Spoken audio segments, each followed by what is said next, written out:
Hello नमस्कार dear student, मैं R B लेगा हमारे और आपके अपने यूट्यूब चैनल मैथ्स टॉपिक पर आप सभी का पुनः एक बार हार्दिक स्वागत करता हूं, हार्दिक अभिनंदन करता हूं। हम पढ़ रहे थे क्लास 10 मैथमेटिक्स और क्लास 10 की मैथमेटिक्स के अंदर समांतर श्रेणी वाला टॉपिक पढ़ रहे थे। एक्सरसाइज जो है हमारी 5.3 चल रही थी, उसके प्रश्न संख्या 1 से लेकर 11 तक पूरे कंप्लीट हो गए थे। आज हम प्रश्न संख्या 12 और उससे आगे वाले प्रश्नों के बारे में बातचीत करने वाले हैं। तो प्रश्न संख्या 12 और आज का पहला प्रश्न जो लिखा हुआ है, ऐसे 40 क्रमागत धनात्मक पूर्णांक बताइए, उनका योग ज्ञात कीजिए जो 6 से विभाजित है। प्रश्न देखिए बहुत ही अच्छा है। हमें क्या करना है, जो प्रश्न है उसको आराम से फील करना है कि क्वेश्चन क्या कह रहा है। अगर क्वेश्चन एकदम 100% शुद्धता के साथ समझ में आया तो सॉल्यूशन में कोई दिक्कत नहीं आती है। बोला प्रथम ऐसे 40 धनात्मक यानी पॉजिटिव इंटीजर्स बताने जिनमें 6 का भाग जाता हो। सबसे छोटी संख्या कौन सी है जिसमें 6 का भाग जाता है, तो वह संख्या है 6 खुद। तो यहां लिख देता हूं 6 से विभाजित, 6 से विभाजित धनात्मक या धन पूर्णांक, धन पूर्णांक। सबसे छोटी संख्या 6, उसके बाद 12, उसके बाद 18। इस प्रकार हमारे पास टोटल जो है वो है कितने, 40।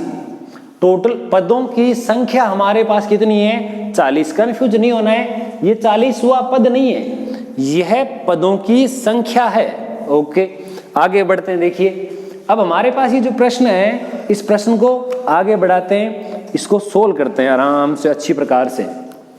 क्या यह एक समांतर श्रेणी है? तो देखिए 6, 12, 18 लगातार यानी 6 के गुण जा रहे हैं, तो यह एक समांतर श्रेणी है। ओके, यहां लिख देता हूं समांतर श्रेणी का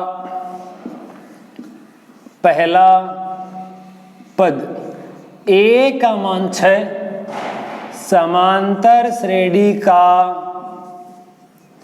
सार्वअंतर दूसरा पद माइनस पहला पद, यह आया 6। समांतर श्रेणी जो है उस समांतर श्रेणी में पदों की संख्या, number of terms in AP, n का मान है 40। आशा करते हैं यहां तक आप में से किसी को भी कोई दिक्कत नहीं होगी। क्या पूछा, योगफल ज्ञात करना है, और योगफल का फॉर्मूला क्या होता है, वह होता है एस एन बराबर एन बटा 2 कोष्टक 2a plus n minus 1 into d. ये होता है योगफल का फॉर्मूला। अब इसमें जितने मान हमारे पास उपलब्ध है, तो देखो एस का तो एस, पदों की संख्या 40, 40 बटा 2 गुणा ए यानी पहला पद 6 लिखा हुआ है, 40 माइनस 1 यानी 39 गुणा डी का मान भी 6, यहाँ 40 बटा 2 यानी 20, 6 गुणा 2 यानी 12, 39 गुणा 6, 9 गुणा 6 54, हासिल का 5, 18 और 5 हो गए 23। यहाँ हमारे पास 20 का तो 20, इन दोनों को जोड़ देते हैं, 34 और 36 10 46, 246, 0 का 0, 6 गुणा 2 12, हासिल का बच गया 1, 8 और 1 हो गया 9 और 2 दूनी 4। हम कह सकते हैं अतः प्रथम ऐसे 40 धन पूर्णांक जो 6 से विभाजित है, उनका योगफल जो है, उनका सम जो है वो 4920 होने वाला है। इसी के साथ हमारा जो प्रश्न संख्या 12 है वो यहाँ कंप्लीट होता है। अब हम बात करते हैं प्रश्न संख्या 13, जो कि इसी प्रकार का है। यह हमारा 13वां प्रश्न है, जो कि प्रश्न संख्या 12 जो है उसी से रिलेटेड है, उसी के जैसा है। 8 के प्रथम 15 गुणज जो है उनका योगफल बताना है। इससे पहले वाला प्रश्न क्या था, 6 के गुणज थे और गुणज कितने थे, 40। यानी दोनों प्रश्न सेम है। आप अपने स्तर पे इस प्रश्न को आराम से सोल्व कर सकते हैं। फिर भी बता देते हैं, देखिए 8 के गुणज, किसके गुणज पूछे हैं, मल्टीपल ऑफ 8, क्या आ जाएंगे, देखिए सॉल्यूशन में 8, 16, 24 इस प्रकार से 15 पद हमारे पास लेने हैं। तो जो भी है इसका प्रथम पद यानी पहला पद, समांतर श्रेणी का प्रथम पद a बराबर 8, इस समांतर श्रेणी का सार्व अंतर जिसको कॉमन डिफरेंस कहते हैं 16 माइनस 8 और d का मान आया 8। पदों की संख्या, किसकी संख्या पूछी है, पदों की संख्या, पदों की संख्या n का मान कितना है 15। जितने मान हमारे पास में दिए हुए हैं वो सारे लिख दिए। अब बोला योगफल ज्ञात करो, और हमें पता है योगफल का फॉर्मूला होता है Sn बराबर n/2 कोष्टक 2a प्लस n-1 गुणा d, ये होता है योगफल का फॉर्मूला। n का मान हमारे पास पदों की संख्या है 15, तो 15/2 गुणा 2 गुणा a का मान है 8, 15 माइनस 1 यानी 14 गुणा d का मान है 8। d सार्व अंतर भी उतना ही है, ये देख लीजिए सार्व अंतर भी 8। 15 का 15/2 कोष्टक 8 दूनी 16, यहाँ 14 इंटू 8, 8 चौक 32, हासिल का 3, 8 और 3 11, इनको जोड़ लो। 15/2 गुणा, इनको जब जोड़ोगे तो 128 हो जाएगा, और 128 का आधा 64 यानी कि 64। इतना मान होने के बाद अब हमें क्या करना है, 64 गुणा 15, तो गुणा कर लेते हैं 64 को 15 से। 15 गुणा 4, 15 चौके 60, हासिल का 6, 15 गुणा 6 90, 90 में 6 जोड़ दिए 960। अतः 8 के प्रथम किसके गुणज पूछे थे, 8 के गुणज पूछे थे, और कितने गुणज होने चाहिए, 8 के प्रथम 15 गुणजों का योग जो है 960 प्राप्त होता है, और यही हमारा परफेक्ट आंसर है, एकदम short and sweet. Okay, thank you, मिलते हैं आगे। देखिए क्वेश्चन क्या लिखा हुआ है, नेक्स्ट क्वेश्चन हमारे पास ये है प्रश्न संख्या 14। हमारे पास क्या लिखा हुआ है, हमने आज अभी तक देखिए पहले प्रश्न संख्या जो 12 किया, उसके बाद 13 नंबर, और ये है हमारे पास 14 नंबर। तीनों क्वेश्चन एक ही पैटर्न के हैं, तीनों में सेम ही काम करना है, बस प्रश्न की भाषा समझो, और हमें इनको 3 प्रश्न अलग अलग नहीं मान करके एक ही प्रश्न मान करके हमें समझना है। हमें जो है इसके मेथड पे फोकस करना है, रटाफिकेशन नहीं करें, इतना ध्यान रखें। 0 और 50 के बीच में विषम संख्या लिखनी है, तो 0 और 50 के बीच में विषम संख्या कौन कौन सी होती है वो देखते हैं। 0 और 50 के बीच की विषम संख्याएं, 0 और 50 के बीच की यानी 1 सबसे छोटी, उसके बाद 3, 5, 7, 9 और अंतिम संख्या हो जाएगी 49। केवल विषम संख्या के बारे में बोला गया है। हमारे पास विषम संख्या सबसे छोटी 1, 3, 5, 7, 9 इस प्रकार लास्ट 49 है, यहां तक आ गया। यह है उसका पहला पद दिया हुआ है, ये इसका अंतिम पद भी दिया हुआ है। योगफल ज्ञात करना एकदम इजी तरीका, कोई दिक्कत नहीं है। जो भी समांतर श्रेणी है उस समांतर श्रेणी का प्रथम यानी कि पहला पद ए का मान, दूसरी चीज समांतर श्रेणी जो है उसका कॉमन डिफरेंस यानी कि सार्व अंतर। कौन सा अंतर? सार्व अंतर। डी का मान A2 माइनस A1, 3 में से 1 घटाया बच गया 2। अब हमारे पास और क्या दिया हुआ है? 49 दिया हुआ है क्या 49? अंतिम पद समांतर श्रेणी का अंतिम पद जिसको AN से या L से रिप्रेजेंट किया जाता है। योगफल ज्ञात करने से पहले हमें पता होना चाहिए कि टोटल इसमें पद कितने हैं। जो कि इसमें दिए हुए नहीं है। अंतिम पद an दिया हुआ है तो अंतिम पद का फॉर्मूला लगाते हैं, an बराबर a plus n minus 1 into D. an का होता है a plus n minus 1 into D बराबर 49। a का मान हमारे पास 1, n का मान हमें यहां से पता करना है और d का मान है 2 बराबर 49। प्लस का 1 है, आगे जाएगा राइट हैंड साइड में तो माइनस हो जाएगा। 49 में से 1 घटाएंगे बचेगा 48, n माइनस 1। 48 तो अपनी जगह पर गुणा का 2 आगे गए तो भाग में जाएगा और n माइनस 1 बराबर आया 24। यहां से हम कह सकते हैं n बराबर 24 प्लस 1। समांतर श्रेणी में पदों की संख्या आ गई हमारे पास 25।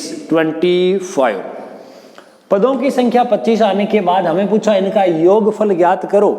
योगफल का जो हमें फॉर्मूला है 2an बटा 2 2a plus n minus 1 into D, या तो उसमें लिखेंगे, यदि आपके पास l यानी लास्ट टर्म दिया हुआ है तो सीधा n बटा 2 कोष्टक a प्लस l वाला फॉर्मूला भी लगा सकते, जरूरी नहीं है बट आप लगा सकते हैं। यहां पर Sn बराबर n बटा 2 कोष्टक हमारे पास a प्लस l।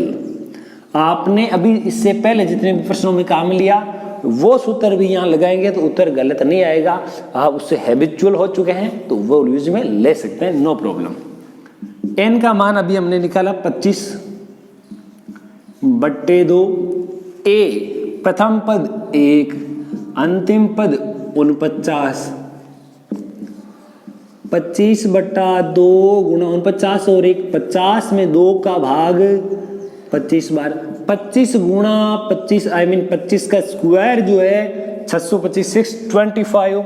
और लास्ट लाइन हम लिखेंगे, अतः 0 और 50 के बीच की विषम संख्याएं जो है उन सभी विषम संख्याओं का योग हमारे पास 625 आएगा। तो ये हमारा क्वेश्चन नंबर जो है 14 यहाँ कंप्लीट होता है। तो pause the video and right now.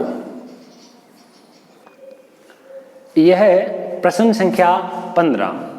प्रश्न संख्या जो है 15 में उसकी भाषा थोड़ी लंबी ज्यादा दी हुई है, परंतु प्रश्न जो है एकदम सिंपल साधारण सा प्रश्न है। प्रश्न की भाषा को समझने का प्रयास कीजिएगा।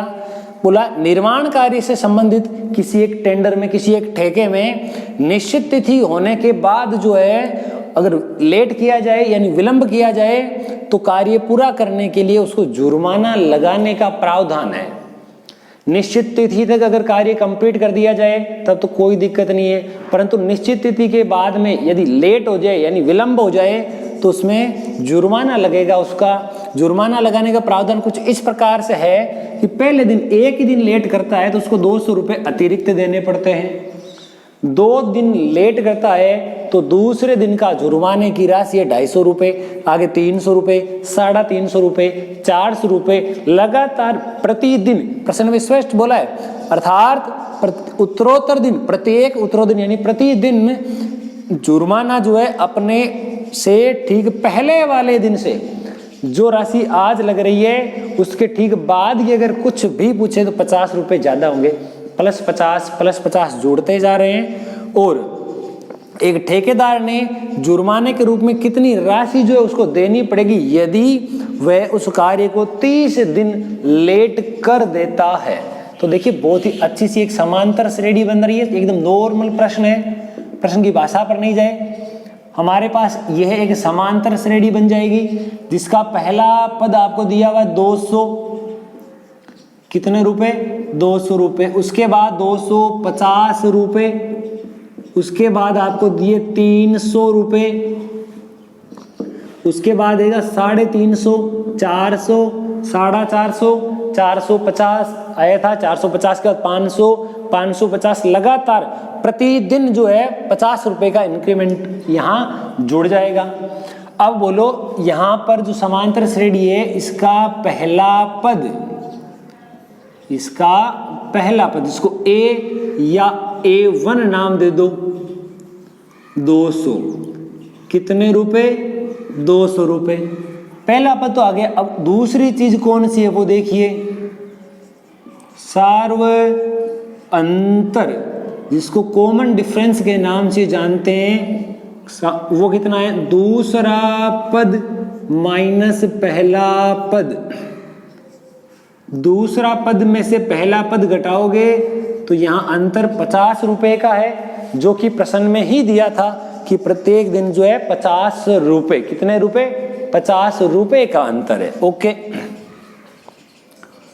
पदों की संख्या या दिनों की संख्या, दिनों या पदों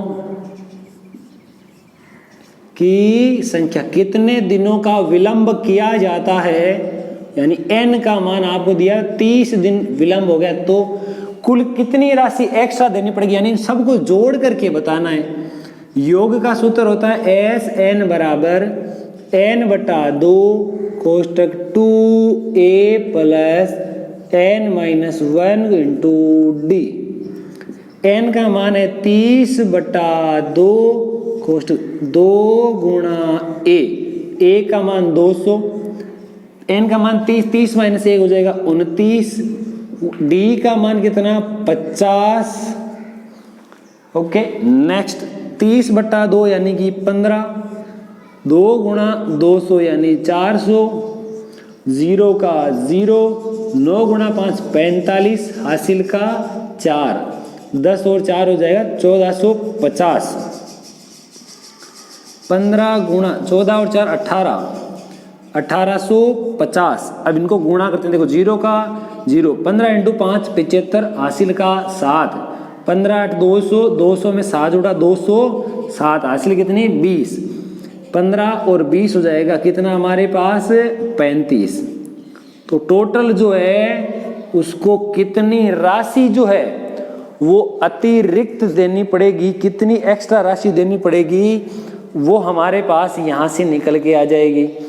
पहले हमें 1850 जो है, उस 1850 को जब गुणा करेंगे, यहाँ इसको गुणा करना है, जैसे 15 में हमने कितने जोड़े थे भी, यहाँ ये कैलकुलेशन वापस देखते हैं। देखिए 0 का 0, 15 गुणा 5 75, हासिल का 7, 15 गुणा 8, 15 8 120, सॉरी ना हमने 200 कर दिया, 25 8 200 कर दिया था, 120, 7 हासिल के 27, कितने हो गए 127, 7 मैंने लिख दिया, हासिल बच गए 12, 15 प्लस 12 हो जाएंगे 27, और कुल मिलाकर उसको 27,750 रुपए जो है उसको ज्यादा देने पड़ेंगे।